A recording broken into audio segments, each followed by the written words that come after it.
So this is how you can use Clockify. Hey everyone, welcome to our guide for Clockify. Today you'll learn how to use it. So what is Clockify?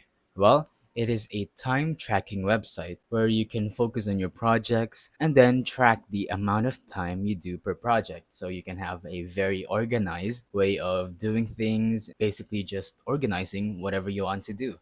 So how do you actually use it? Well, you can go ahead and type in a project you're working on.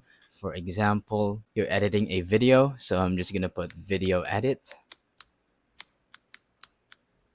and here we go. So we can go ahead and tap on start.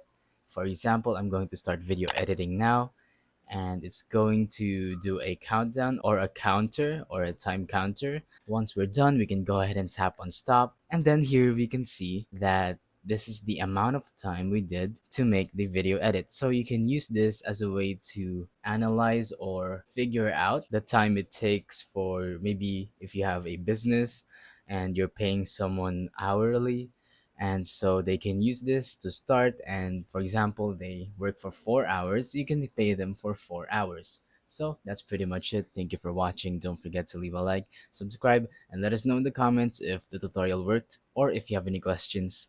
Thank you and goodbye.